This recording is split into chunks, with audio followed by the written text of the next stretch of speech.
At some point in the last 10 years, you probably earned more money than you did before. A raise, a bonus, maybe a side hustle that finally started paying off. And yet, if I asked you right now where that extra money went, most of you couldn't tell me. Not because you're irresponsible, because it disappeared the exact same way it does for almost everyone. Here's the number I want you to hold on to for this entire video: $412,000. That is what three modest raises, totaling $15,000 a year in extra income, could grow into over 20 years, invested at a 10% average annual return. And for most people, that money exists right now, somewhere in their life. It's just being spent instead of built. The problem isn't that people waste money on stupid things. The problem is they spend it on completely reasonable things. And that's exactly what makes this trap so hard to see. Because here's what nobody tells you about getting a raise. Most people operate on a simple assumption: earn more money, build more wealth. It seems obvious. It's basically financial common sense. The problem is, it's wrong, or at least it's dangerously incomplete. Wealth isn't built by income, wealth is built by the gap between your income and your lifestyle. That gap, the space between what you earn and what you spend, is the only money that ever has a chance to compound into something real. If your income grows by 10% and your lifestyle grows by 10%, your wealth building potential is exactly zero.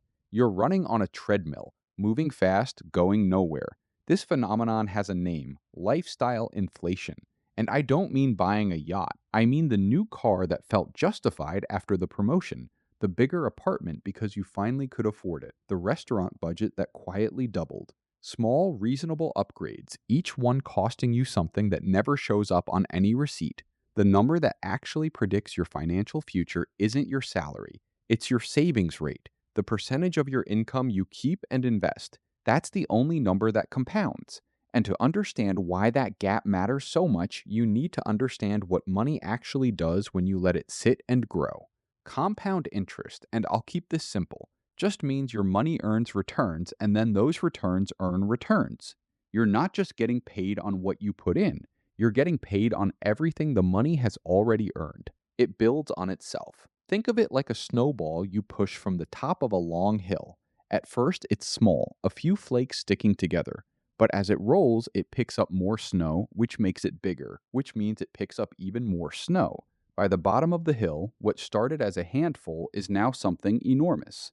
The hill is time, the snow is your invested money, and the length of the hill matters even more than the size of the snowball you start with. When you get a raise and immediately upgrade your lifestyle, you're not just spending $200 a month. You're throwing away a snowball before it ever has a chance to roll. That $200 a month at 10% annual returns over 30 years, and 30 years from a 35-year-old is just age 65, a perfectly normal retirement, becomes roughly $452,000. You didn't spend $200, you spent $452,000. You just paid for it in slow motion. That's called opportunity cost. What a choice costs you in terms of the next best alternative you gave up. Every dollar you spend has two price tags: what it costs today and what it would have been worth if you'd invested it instead. So let's put real numbers to this, because the math isn't just surprising, it's genuinely hard to believe until you see it laid out. Let's use a realistic example. Not a lottery winner, not a tech founder, just a normal person who gets three raises over 10 years, which is completely average. Raise one, year one, an extra $5,000 a year. That's about $416 a month in additional income. Invest half, $208 a month, for 30 years at 10%. That grows to roughly $471,000. Raise 2, year 4, another $5,000 a year. Same deal, invest half, $208 a month, but now you have 26 years for it to compound. That's around $310,000. Raise 3, year 8, one more $5,000 a year. Half invested, 22 years to grow, roughly $222,000. Add those up, investing just half of 3 normal raises while still enjoying the other half builds over $1 million by retirement. Most people invest zero of it, zero, because by the time the next paycheck arrives, the lifestyle has already expanded to fill the new space. Even in a simpler scenario, just $625 a month total invested across all three raises for 20 years, you land at that $412,000 from the beginning of this video. That's not hypothetical. That's a house. That's complete financial independence for some people. It vanished into lifestyle. And I know what some of you are thinking. This is interesting in theory, but does it actually happen to real people? Let me tell you about Marcus. Marcus is 38. He's a project manager in Atlanta. At 25, he was making $52,000 a year, living in a one-bedroom apartment, driving a used Honda, and honestly, a little stressed about money but functional. Over the next 13 years, Marcus got consistent raises. By 38, he's earning $92,000 a year. That's $92,000 more per year than he made at 25. But here's what happened in those 13 years. Age 27, moved to a nicer apartment after his first big raise, $400 more a month in rent. Age 29, bought a new car, finally could afford it, $480 a month in payments. Aged 31, eating out more, upgraded his wardrobe for the new title, $300 more a month. Aged 33, bought a house at the top of what he qualified for, $600 more a month versus his old rent.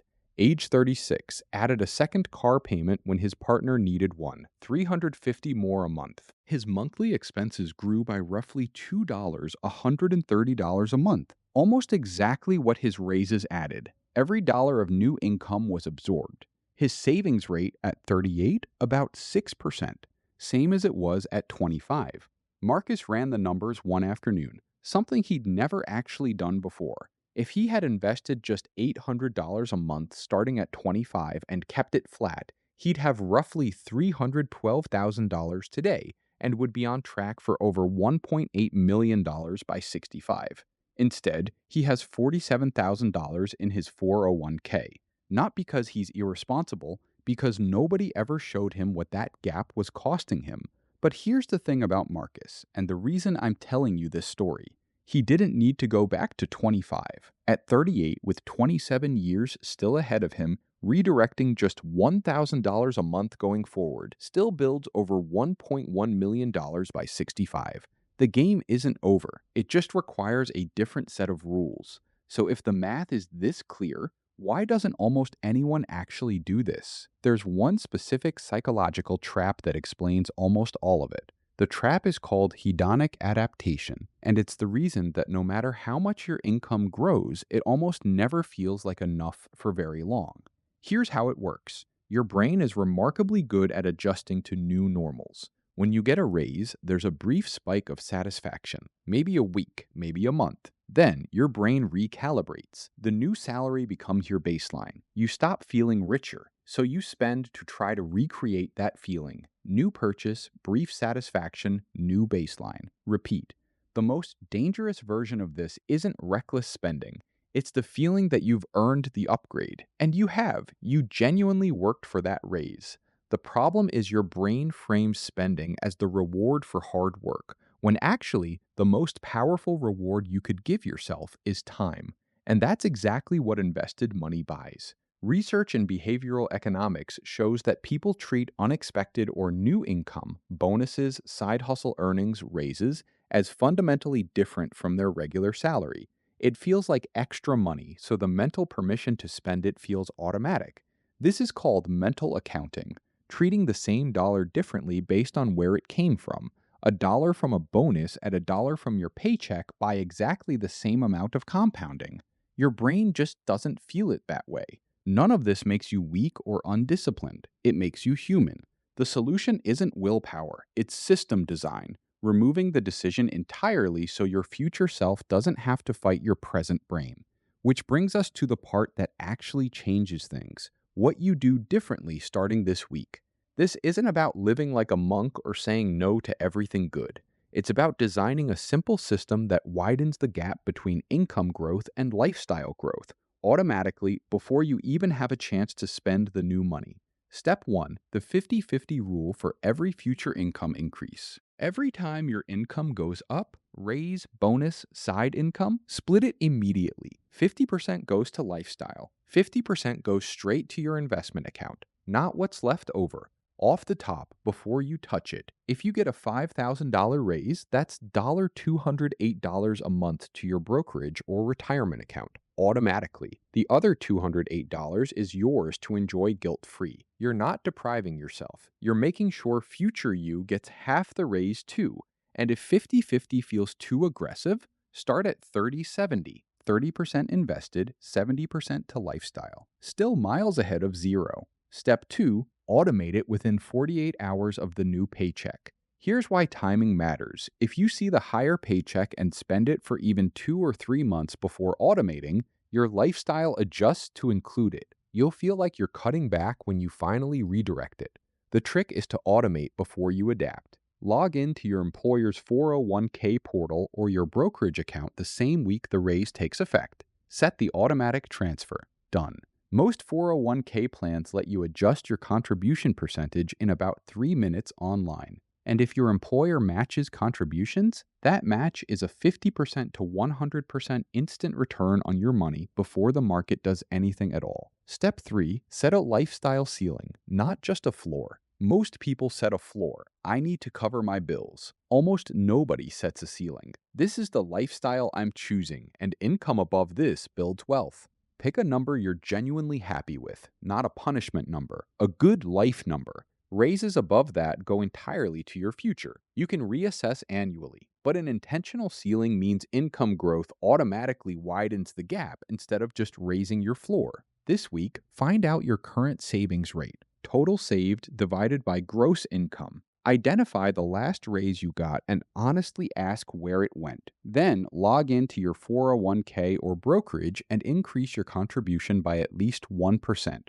1%. That's the starting point. Now, let me show you what this actually looks like. Not in 30 years, but in 5, because the transformation is faster than most people expect. Let's say you're 30 years old. You implement the 50-50 rule on your next raise, automate $400 a month into a low-cost index fund, which just means a fund that tracks the whole stock market, no stock picking required, and you never touch it. In 5 years, at a 10% average annual return, that's roughly $30,000. Not life-changing on its own, but here's what is life-changing. You have a compounding engine already running, zero lifestyle debt added, and you're starting to feel the difference, not just see it on paper. At 10 years, that same $400 a month is now roughly one time $76,000. And if you've added to it with each raise using the 50-50 rule, you're looking at $150,000 to $200,000 or more. But more importantly, you've broken the trap. You've proven to yourself that income growth doesn't automatically mean lifestyle growth. That gap is now a habit, and habits compound just like money does. Here is the one thing I want you to remember from this video. It is not how much you earn that builds wealth. It is the gap between how fast your income grows and how fast your lifestyle grows. Widen that gap, even slightly, even starting from where you are right now, and the math does the rest. Marcus, by the way, ran those numbers at 38, got uncomfortable, and started the 50-50 rule on his next annual review. He's 41 now. He has $89,000 invested, up from $47,000. He's on track. He didn't go back in time. He just changed the next chapter.